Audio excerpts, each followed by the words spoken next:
มื้อนี้เฮามาเบิ่งพิธีปิดงานมหกรรมกีฬาแห่งชาติครั้งที่12นครหลวงเวียงจันทน์เกมส์นอกจากนั้นเราก็จะได้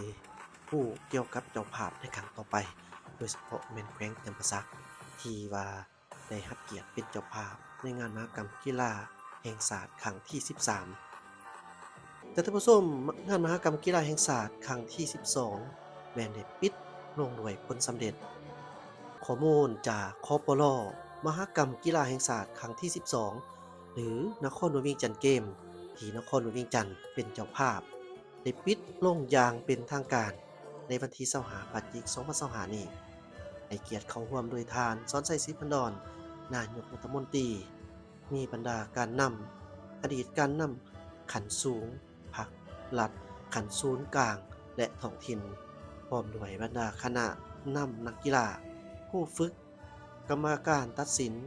นักกีฬาและมวลชนชาวนครหลวงเวียงจันทน์พร้อมด้วยแขกทั้งภายในและต่างประเทศก็ได้เข้าร่วมงานในพิธีปิดงานมหกรรมกีฬาแห่งชาติครั้งนี้เริ่มต้นโดยการแสดงศิลปะ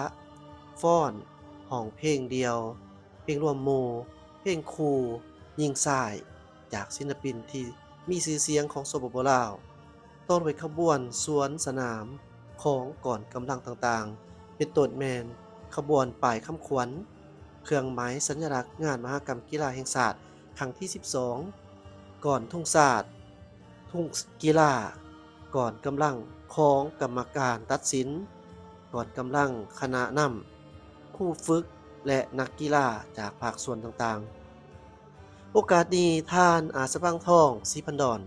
เจ้าของนครหลวงเวียงจันทน์ ทั้งเป็นประธานจัดงานมหกรรมกีฬาแห่งชาติครั้งที่12ในรายงานให้รู้ว่าการจัดการแข่งขันนครหลวงเวียงจันทน์เกมส์ครั้งนี้ได้จัดแข่งขันใน33ประเภทกีฬาซึ่งเหรียญทั้งหมด 1,563 เหรียญในนี้เหรียญคำ424เหรียญเหรียญเงิน425เหรียญและเหรียญทอง631เหรียญ มีการเข้าร่วม21ภาคส่วนจาก3กระทรวงนครหลวงเวียงจันทน์และ17แขวงในทั่วประเทศผ่านการแข่งขันกีฬาแต่ละประเภทอันดับ1ได้แก่นครหลวงเวียงจันทน์ได้109เหรียญคำ91เหรียญเงินและ119เหรียญทองรวมทั้งหมด319เหรียญอันดับที่2ได้แก่กระทรวงป้องกันประเทศได้68เหรียญคำ43เหรียญเงินและ57เหรียญทองรวมทั้งหมด168เหรียญส่วนอันดับที่3ได้แก่แขวงคำมวนได้56เหรียญคำ41เหรียญเงินและ77เหรียญทองรวมทั้งหมด174เหรียญมหกรรมกีฬาแห่งชาติครั้งนี้ได้สร้างความสามัคคีมิตรภาพ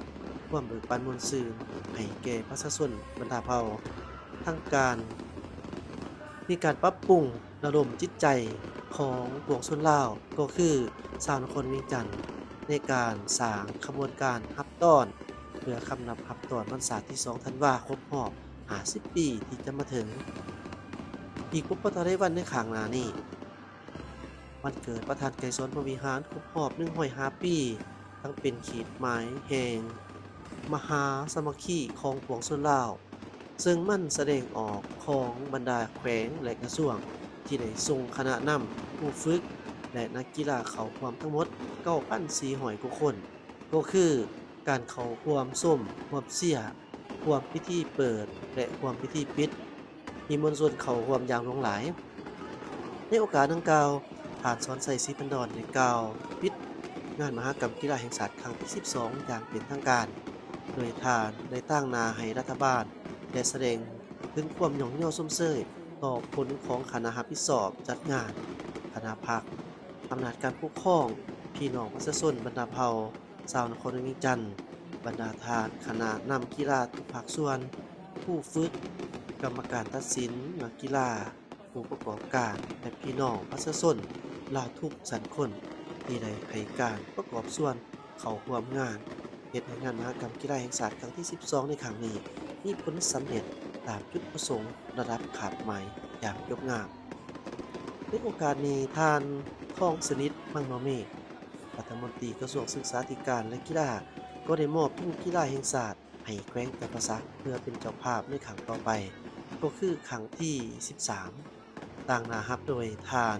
อรุณไส้สูนนาราชเจ้าแขวงจำปาสักซึ่งงานมหกรรมกีฬาแห่งชาติครั้งที่ 13 จะจัดขึ้นในอีก 3 ปีข้างหน้าในปี 2028 โอกาสเดียวกันนี้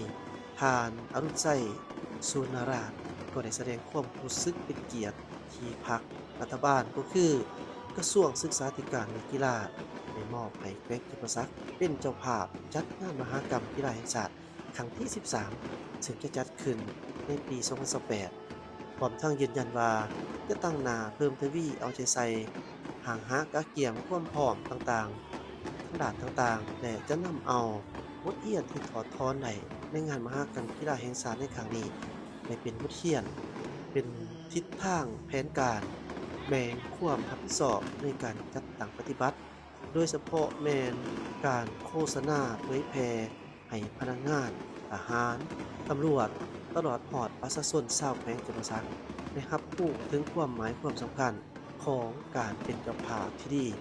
ในการจัดงานมหกรรมกีฬาแห่งชาติครั้งที่ 13 ที่แขวงจำปาสักนะครับเกียรติเป็นเจ้าภาพให้ประสบผลสำเร็จอย่างยกงามตามเป้าหมายที่วางไว้ในตอนท้ายยังได้ชมการแสดงของแขวงเจ้าภาพและยิงบั้งไฟดอกเพื่อสร้างสีสันฉลองงานมหกรรมกีฬาแห่งชาติครั้งที่ 12 ที่ได้ปิดลงด้วยผลสำเร็จจงงามมหกรรมกีฬาแห่งชาติแม่นงานแข่งขันกีฬากายกรรมเพื่อสุขภาพมิตรภาพและเพื่อการพัฒนากีฬาโดยการร่วมมือของทั่วพวกส่วนในวงคณะงานแห่งชาติซึ่งพรรครัฐบาลได้อนุญาตให้แต่ละแขวงผลัดเปลี่ยนกันเป็นเจ้าภาพจัดขึ้นเป็นหอบเปลี่ยน 3 ปีไดจัดขึ้น1 ครั้งในครั้งล่าสุดก่อนนี้แม่นครั้งที่ 11 ซึ่งแม่นแขวงเชียงขวางได้รับเกียรติเป็นเจ้าภาพจัดขึ้นในท้ายปี 2022 ที่ผ่านมาครั้งนี้เป็นครั้งที่ 12 ซึ่งนครหลวงเวียงจันทน์ได้รับเกียรติเป็นเจ้าภาพในครั้งที่ 13แม่นแขวงจำปาสักได้รับเกียรติเป็นเจ้าภาพตามการหมุนเวียนมอบหมายขอขอบใจข้อมูลข่าวทะนูทองคปล